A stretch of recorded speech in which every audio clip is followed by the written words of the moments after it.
Hey guys, so I made this video just to help you guys understand what's happening while I'm working. So today I'm making this light switch in 3D from this painting that I found that I wanted to recreate. Yeah, so let's get started. So first I start by just making the general shape, curving the edges. So you can hear me bringing out the rectangle, deleting the back because we don't see that part.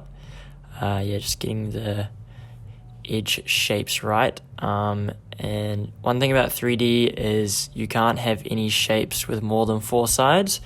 So that's why I was drawing those lines across, just to make sure all of the all the shapes were squares.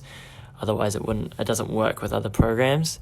So I'm just slowly extruding in and making that curve up, because that's how the light switch model looks in the scene. And then I'm bringing in the squares that I'm going to make into the switches, so I'm curving them on the edge. Now, it looks like I'm doing this way easier, and the only reason why is because I already know how to make this, because I made it yesterday and then forgot to save it and everything got deleted, so I had to come back in today and then make it again. So yeah, I'm just putting the curved edges on there, and now I'm curving the switch like it looks like, curving the rectangle so it looks like a rocker switch like it does in the painting. Just sizing that up and duplicating that. And then the second switch has 2 individual switches that are switched opposingly. So I take the first switch, cut it in half, fill in the hole that's left by it getting cut in half. And then I have to make sure that everything's squares again. Everything is squares. So I cut lines across it. Yeah. Put that in, duplicate it. I was just softening the edges so I don't have to do it again on the duplicated side. So yeah, rotate those. Just getting the position correct. And now, what am I doing? Okay, I'm putting more edge loops in, so the edges are rounder, so they're not so sharp.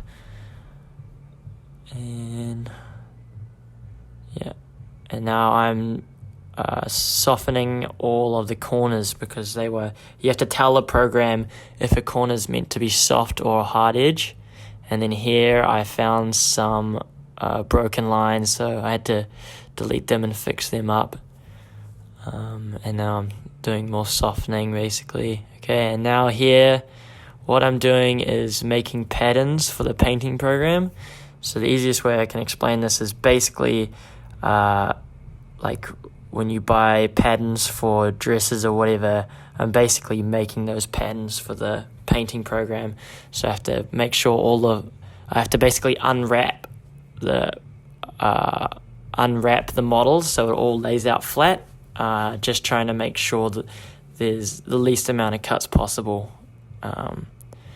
which is what you're meant to do. And now here I'm assigning a color so the program knows which object I'm texturing. So yeah, just assigning it a pink color so it stands out from the background for now. And yeah, just renaming it and putting all the shapes together into one object so it's easy to texture. And here I'm just making a project file because I hadn't done that earlier, so I can keep all the files for this project in one spot. And now I'm exporting the light switch into an FBX file, which I can then import into the painting software. Substance Painter is this painting software I use.